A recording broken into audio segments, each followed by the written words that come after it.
आइए स्टूडेंट्स हम लोग देखेंगे क्लास 12 चैप्टर 3 मैट्रिसेस एक्सरसाइज 3.1 में क्वेश्चन नंबर 9 है which of the following values of x and y make the following pair of matrices equal.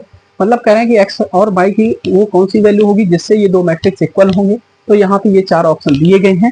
अब हमें देखना है कि एक्स और वाई की ऐसी कौन सी वैल्यू होगी जिससे ये दोनों इक्वल हो। तो पहले हम लोग क्या करेंगे, इन दो मैट्रिक्स को इक्वल मान लेंगे, फिर एक्स और वाई की वैल्यू फाइंड करेंगे। तो देखते हैं यहाँ से हमने क्या किया, इन मैट्रिक्स को इक्वल मान लेते हैं। 3x प्लस 7 5 y प्लस 1 और 2 minus 3x this is equal, इनको हमने इक्वल मान लिया और अब इनको हम सॉल्व करेंगे। ठीक है, तो यहाँ से सॉल्व करेंगे तो ये इसके इक्वल होगा। तो 3x प्लस 7 इक्वल टू 0, तो 3x क्या हो जाएगा -7, x इक्वल टू -7/3 होगा।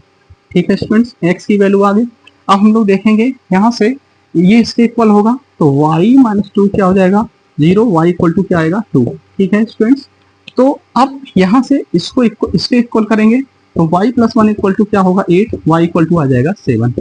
ठीक है, यहाँ से इसको करेंगे तो 2 माइनस 3x इक्वल टू क्या आएगा 4, 3x ये क्या होगा यहाँ से 2 हो जाएगा और x इक्वल टू आएगा -2y3।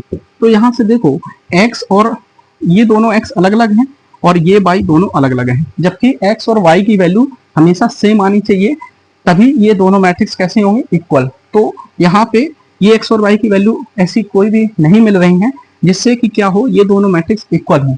तो हम लोग इस तरह से लिखेंगे आंसर में क्या, नॉट पॉसिबल टू फाइंड, मतलब हम लोग x और y की वैल्यू फाइंड ही नहीं कर सकते हैं सो दैट ये दोनों मैट्रिक्स ऐसे हो इक्वल। तो आंसर में हम लोग लिखेंगे, आंसर हो जाएगा बी, not possible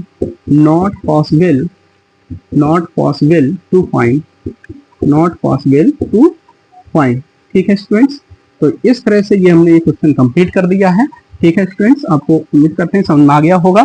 ठीक है, तो आंसर हो गया इसका B, not possible to find.